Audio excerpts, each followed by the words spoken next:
33 years ago, I stopped eating animals. 29 years ago, I stopped cooking food. And in about 3 weeks, the Game Changers is coming to Houston. I've been talking about this on my channel because I'm real excited about this documentary about how all these athletes are doing what I did 33 years ago. They're not eating meat, and what happens? Their performance gets better.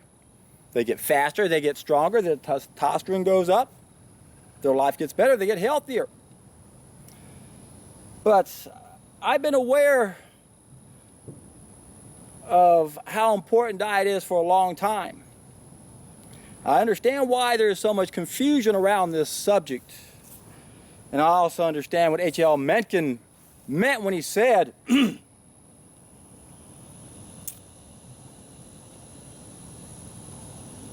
the urge to save humanity is almost always only a false face for the urge to rule it.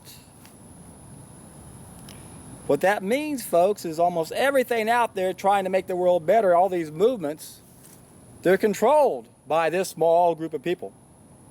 It's what Lenin meant. The best way to control the opposition is to lead it ourselves. So when you see things that need improvement, whether it's in excuse me, civil rights or feminism, the powers that be are behind these movements. Now the same things happen with veganism. Did a video just recently about the secret UN vegan agenda the New World Order doesn't want us to know about. They're tricking us, folks. They're using these types of movements to sneak in some stuff to control us. And I explained in that video about how they're trying to push the carbon tax, the man-made global warming tax, on humanity. In this video, I want to focus on another way they're going to possibly try to use this information to control us and to get us to not figure out what's really going on.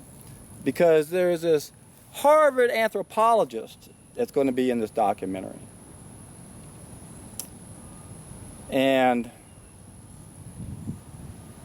we automatically think, oh my God, a Harvard professor, he must be pretty smart, right? Well, I think one of the first things most people need to do is watch the Norman Dodd interview. I'll put a link down below in the description box, or at least in the pinned comment, about what Norman Dodd did. He realized that our historians are being controlled. And that's important for us to understand because our educational systems are being controlled. Our doctors and nutritionists are being controlled. Philosophers, theologians, scientists, they're all being controlled. Anthropologists.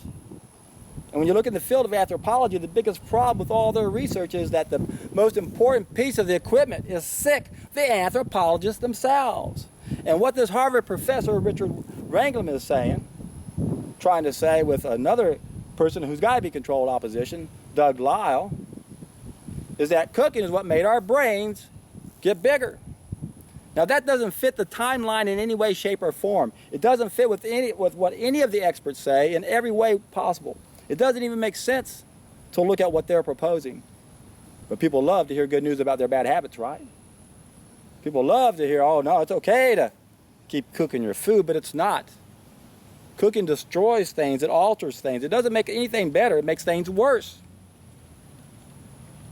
Now, if we put the human existence on a football field, 100 yards, 3 feet in a yard, 12 inches in a foot, we went about 2/3 into our existence, all the way down to the, let's say it's the 67-yard line, 2/3 into our existence, 2 million years ago, is when our brains doubled in size. Now, what some people are trying to propose is that cooking is what made our brains grow bigger.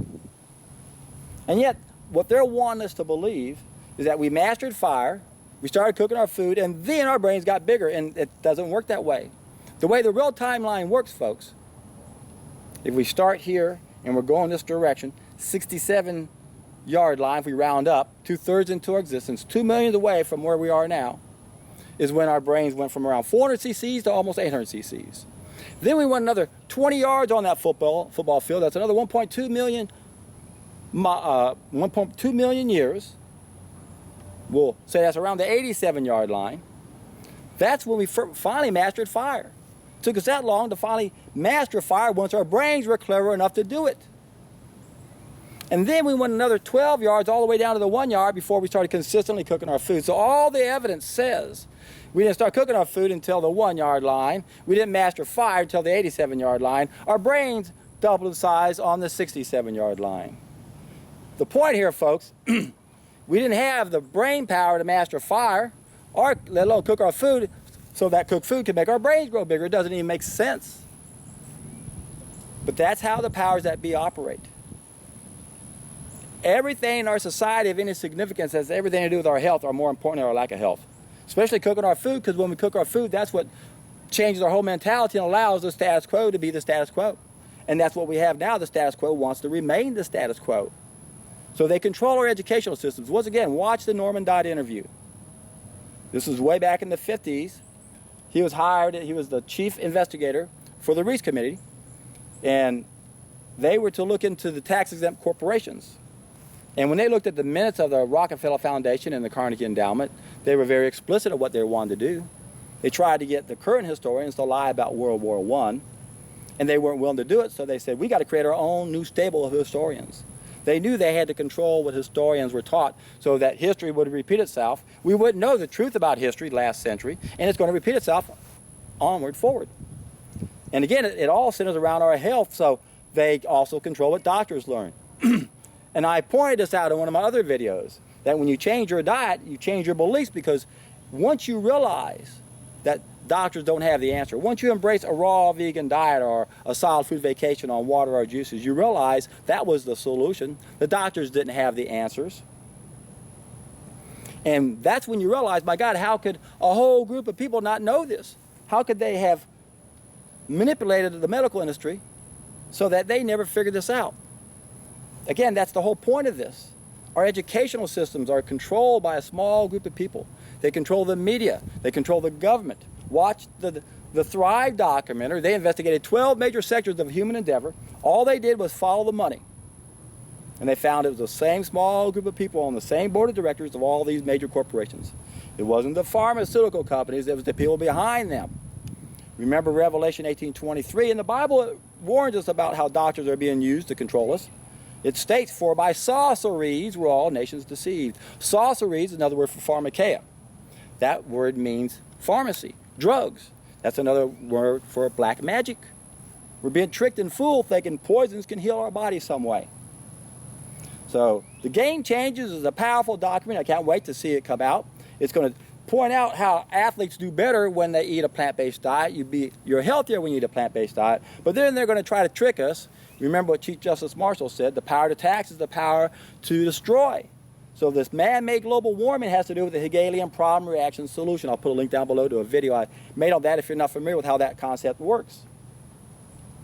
They got to keep us poor, folks, in order to control us. They got to keep us sick in order to control us. So there's the ultimate tool of control of the health and the absolute control of money, of control. That's our money.